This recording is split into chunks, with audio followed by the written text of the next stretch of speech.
Today was a spin the wheels kind of day, but let's start with how the diet is going. Currently, I weigh 156 pounds, up 0.5 pounds from yesterday.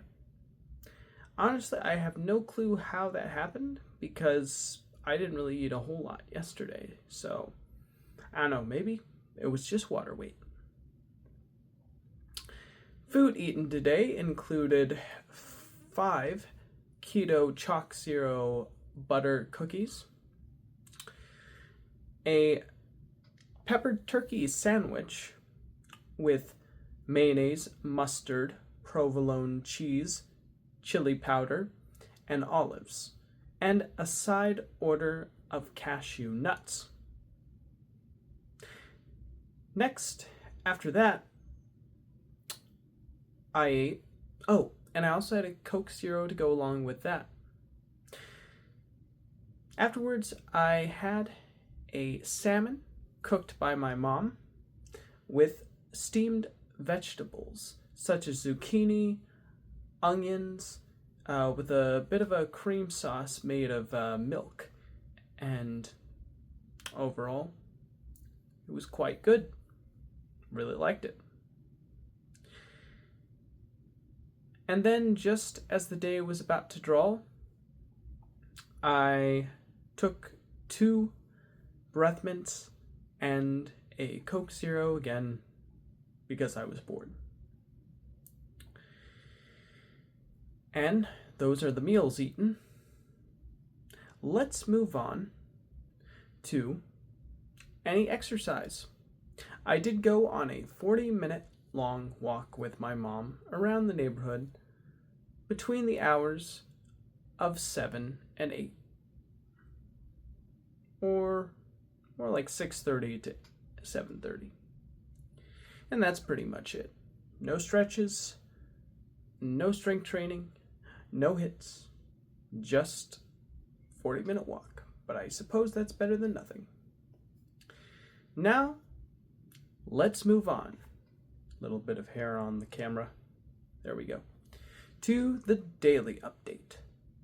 So, earlier I mentioned this was a wheel spinning kind of day, and I'll tell you why. From when I woke up to when it was around 2 in the afternoon, I basically spent all that time doing that Infinite Jest adaptation on Sora II. Now, I know yesterday in my last video I said that I felt like I was too frustrated with dealing with it and I didn't think it was worth pursuing, but my opinion has changed because I gotta be honest, working with Sora II is kind of like a weird form of playing the creative lottery, if that makes sense. You describe the exact scene, the exact placement of the camera, the exact location, the exact characters you want, even though you know that the final generation's not going to be what you originally expected. Although I've gotten results that are, well, not perfect, surprisingly somewhat close to the other shots. Of course, lighting changes, character appearances change, and you can still tell it's just a bunch of Sora clips strung together, but because it all has that consistent location and consistent story, it kind of helps trick your brain into thinking that it's a continuous narrative, even if it changes like every 15 seconds, which I think is pretty gosh dang cool. It kind of adds a surrealist nature to the presentation. And remember how I said I was kind of upset about purchasing Higgsfield and I didn't know how I was going to use it? Well, I found a really cool use for it. So when I generate a Sora video, for the free one on the website, the big problem with generating Sora videos is that when they're done generating, there's this strange, wavy and unstable look to the image that looks somewhat pixely, somewhat just smudgy, almost like a animated oil painting. Reminds me of the movie Loving Vincent, if you ever heard of that one. But there is a way to smooth these results out, and Higgsfield is where that comes into play. They have a feature called Sora 2 Enhance, where you can send your Sora 2 footage, click the Enhance button, and it uses an advanced AI algorithm to upscale and enhance the image to get rid of that oil painted look. And it ends up looking much more stable and more like an actual movie as a result. So I just think that's pretty cool. And of course there's this other feature called, I forget the exact name of it currently, but you can remove the Sora watermark on this website that I found out just from some random YouTube recommendation. And so I threw my footage in that just to see what it would look like without the watermark. And I am pretty impressed. It does look quite good, although there are parts of the generation where you can still see the watermark if you look hard enough. And when I mean that, I mean it's not slightly faded. Sometimes it just pops into the frame and then disappears, like a split second. And then other times, the part where the AI got rid of the watermark and filled the pixels in with what it interpreted as what would be behind that watermark, you get some funny results. Like, for example, the Sora watermark was over one of the characters, and when I ran it through the watermark removal system on the website, the shoulder ended up looking a little smudged on one of the characters because the watermark was on top of it. So, pretty funny. But yeah, after I was done with that, because Sora gives you a 30 video a day limit, and then it forces you to wait 24 hours before you can continue. I was thinking about making keto butter cookies based on the ingredients that were listed on the Chalk Zero butter cookie box, thinking that it would be less expensive than buying another box. Boy, was I wrong. So I tried to purchase these products on Amazon. I was going through each one and tried to find the lowest price for all of the products I needed, such as smooth almond butter, ultra fine almond flour, oat fiber, powdered milk, allulose and monk fruit blend, and the total came out to around, and I also wanted to add Lily's chocolate chips because I wanted to know what those cookies would taste like if they had chocolate in them. But the total came out to $58, and I ran the numbers through ChatGPT. I found out that buying the Chalk Zero box, which is $10 for 32 cookies, it's 33 cents a cookie.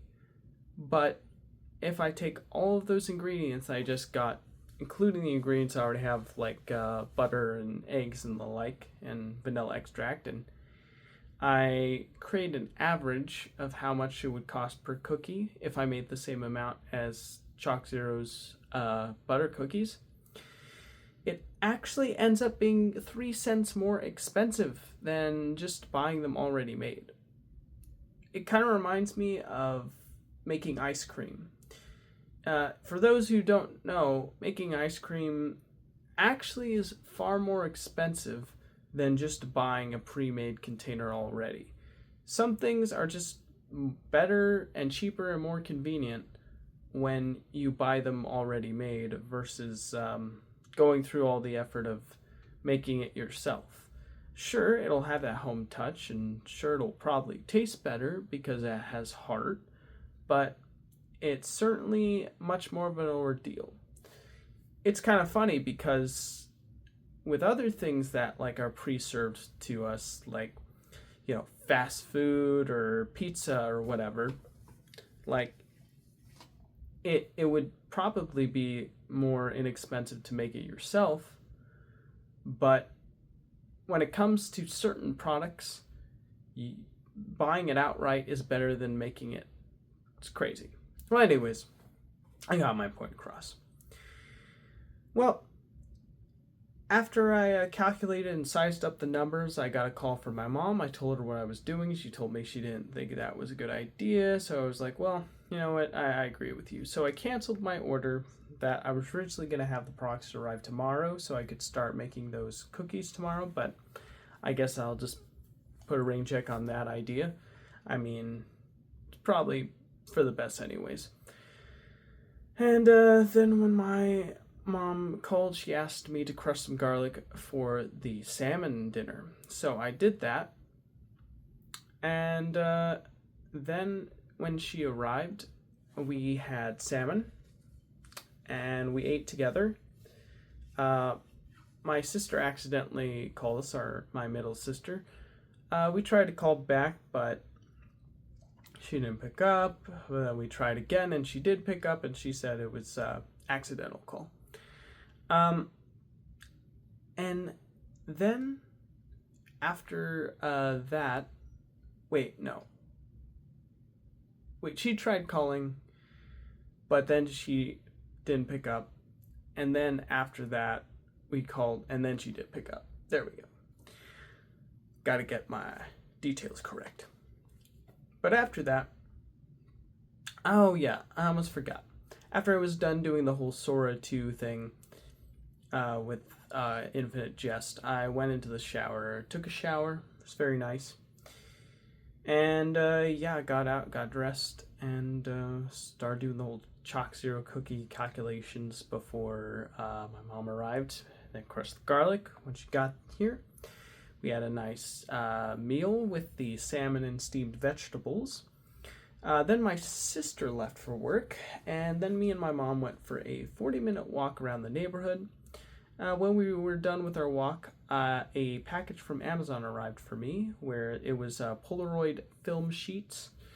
So my mom left, and I decided to spend my time alone cutting these Polaroid film sheets to fit my VR glasses, so that way I could get rid of a thing called the mirror effect, which is basically a weird film grain thing where you can see like speckles of the pixels not evenly lit on your display, and it's extremely distracting. I'm really hoping that Galaxy XR device solves that, because that would be cool. I want to try it out, but the nearest store to my location is like over an hour away. It's insane.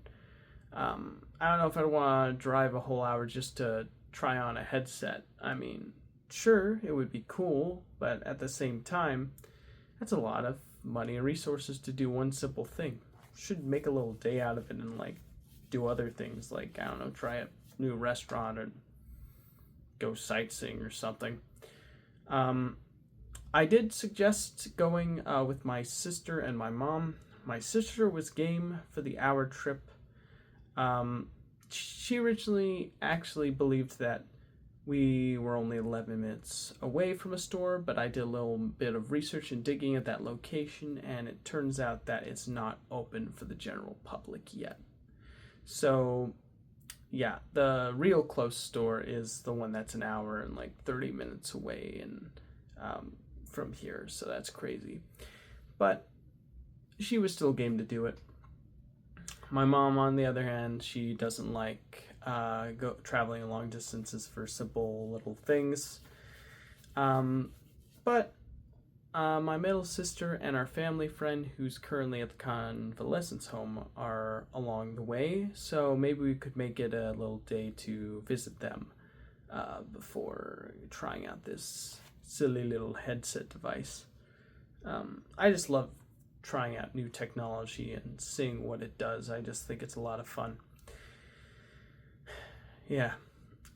And I spent like basically all of my afternoon trying to cut the perfect shape from the Polaroid film sheets onto my VR lens, and I kept on messing up over and over again until I got something that was kind of satisfactory, but ultimately pretty disappointing because I could still see the unevenly lit pixels, but hey, you know, it was worth a shot, I suppose. I tried to double the sheets and it did kind of minimize the mirror, but at the cost of the display being bright and looking more and more murky, which isn't great. Well, after messing around with that, I decided to just watch some YouTube on the headset, even though the visual quality is not the best. I watched Digital Foundry about the new Outer Wilds game on PC and the optimized settings to get it to run well. And then after that, I was like, oh, I need to be at work tomorrow from 8 a.m. to 5 p.m., so I better start getting ready. So I took my vitamins, I brushed my teeth, and I am recording this video. So overall, today was pretty much a whole lot of generating, a whole lot of recipe crafting, and a whole lot of VR messing arounding. And I also did watch some videos about people reviewing the Samsung XR device. The coolest thing to me about it is the fact that you can easily connect your Samsung Galaxy XR to your PC via Steam Link and have a pretty seamless experience. And with those micro OLED high resolution displays, it just sounds like a dream come true, honestly. Especially it being half the price of the Apple Vision Pro. So, I mean, I would really like it, but I honestly don't have the money for it right now.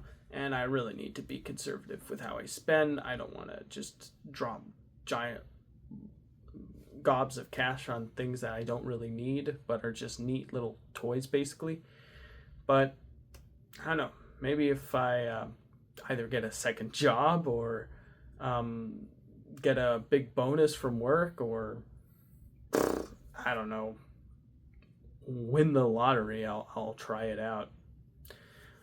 Well, that's pretty much gonna have to do it for now. Thank you so much for tuning in to this new episode of my vlogs, and I will be going to bed right now because it's 1:11 in the morning. And I need to get as much shut-eye as I can so I won't be walking around work tomorrow like a zombie. Goodbye, everybody, and take care.